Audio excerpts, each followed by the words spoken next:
Unit 9, Lesson 5, Inverse Functions of Radical and Rational Functions. In this lesson, we want to be able to recognize the graph of an inverse function in a given domain, find the inverse of a rational or radical function graphically, and find the inverse of a function algebraically or by transformation of a parent. Recall the following thing about any types of inverse functions. An ordered pair AB of one function becomes BA for the inverse function. The function and its inverse are reflections across the line y equals x, so that this side and this side will match. The domain of the function is the range of the inverse. The range of the function is the domain of the inverse. An inverse relation always exists, but need not be a function. We can often make an inverse relation a function by restricting a function to only part of their domain, such as when we have a quadratic and we had to restrict it to this part so that it matches the square root function. Again, the first function fails the horizontal line test. The second one, where we only take the positive part, does not, and therefore these two things are inverses. So we have y equals x squared only for x is bigger than 0, which is an inverse of the square root, and y equals x cubed, which is an inverse of the cube root. Transformations of these are also related. So if we have a quadratic, it will be related to the inverse of a square root. A square root will be related to some sort of quadratic. A cubic will be related to a cube root, and a cube root will be related to a cube. Rational functions are inverses of each other, meaning one rational function has an inverse which is also a rational function. So first of all, if I tell you to graph y equals x minus 3 cubed plus 2 and find its inverse by reflection, and then we want to compare that with the cube root because we know somehow they're related, we want to write the inverse function by transformation, and then we'll confirm that algebraically. So first I'm going to find points in the parent. I know that these are the main functions of the point, and then I look at this transformation and I'm going to shift one to the right, so I have to add 1 to each x. So I did minus 2 plus 1, minus 1 plus 1, and I got the new x's, and then I know this shifts it up 2, so I took these and shifted up 2. Again, before we did that graphically, now we're just doing it in a table. So instead of graphing y equals x cubed, I'm going to graph these new xy pairs, which is for this particular function, the one that I'm given. So when I graph those ordered pairs, of course, I get a cubic function that goes up like this and down this way. And now I want to find its inverse. Well, I'm going to find its inverse graphically, by switching the ordered pairs. So when I went to minus 6, I graphed minus 1, then I did 1, 0, I did 2, 1, 3, 2, and 10, 3, giving me a function like this that goes in the opposite way. By looking at the graph, I can see that this point, which is normally at 0, 0, shifted 2 to the right and 1 up, so that must be the function y equals the cube root of x minus 2 plus 1, since that would make it shift 2 to the right and 1 up. Then we'll confirm that algebraically. How do we find the inverse algebraically? We replace y with x and x with y, and when I solve this, I should get this function, which I can see graphically. So first I isolate the cube on a side by itself. Then to undo the cube, I take the cube root of both sides. Since it's an odd power, I simply get what's inside. The other one is the cube root, and then I add my 1 to the other side, and indeed I see that those match. We'll do the same thing now with a rational function and find its inverse by reflection, compare them, and also write the inverse by algebraic means.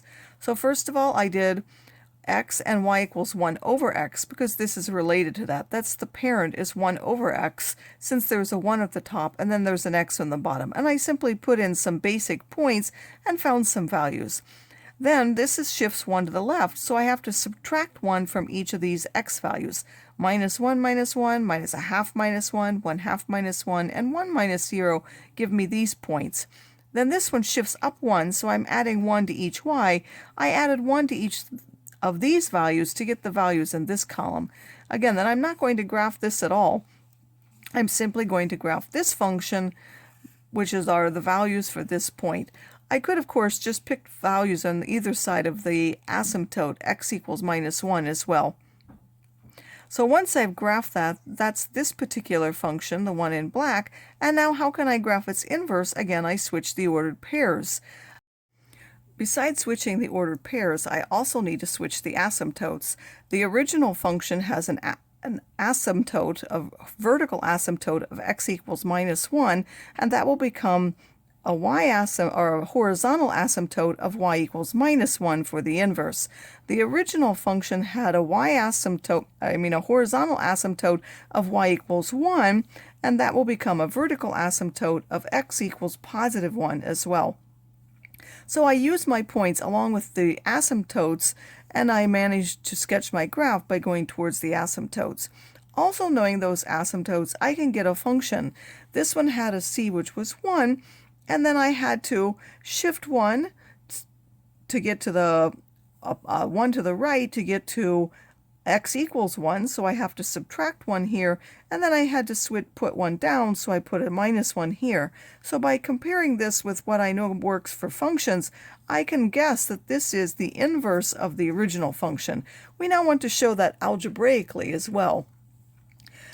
So again, what do? I go back to the original function. I replace y with x and x with y. And then I took this 1 to the other side by subtracting 1 from both sides. That gave me 1 over y plus 1 is x minus 1. I then took the reciprocal of both sides, this being x minus 1 over 1. So when I took the reciprocals, I get y plus 1 equals 1 over x minus 1, and then I subtracted 1 from both sides to get y equals 1 over x minus 1 minus 1, which matches what I thought it was graphically. And now I will quickly run through the problem set to remind you of what you need to do. First of all, this is a square root function. It will be related to a square root function, and remember, for these you will have to restrict the domain. You have to restrict the domain to be just the positive half of this graph, and then you will match that with the square root function. But the relation will have a plus or minus. So when I get the relation and I actually graph this function, so I'm going to graph the whole function, I will get a plus and a minus for the quadratic. That's the relation. Then I have to choose the inverse to be just the positive square root, and it will have a certain domain. And then I'm going to restrict the original function to the domain, which would be the range of my inverse function. Then I need to show that algebraically as well. Algebraically, of course, you have to choose the inverse function once you're done. Next, we want to find the inverse function this way. Again, because it's a square root function, I'm going to have to restrict the domain of the related quadratic function, which is its inverse. Again, first I'm going to switch the x and the y, and I'm going to solve, giving me a quadratic function. I then have to restrict that quadratic function based on the domain and range of this function. Of course, the domain comes by x minus 2 have to be being equal to 0. And then when I put in the minimum value, which is a 2, what's the value of y? All the rest of them have to be bigger than that. Then switch the domain and range of this function with the inverse, and you'll have the correct thing. This is a rational function. You can think of what the horizontal and vertical asymptotes are. Then you're going to switch the x and the y, and you should be able to solve for what the asymptote of that is. We're going to continue that with the independent practice. This is a cube root function, so it should be related to a cubing function. First, you're going to try to show that graphically, and then you're going to guess what its equation is, and then show that algebraically that you get the same thing. You'll do that also for this particular function.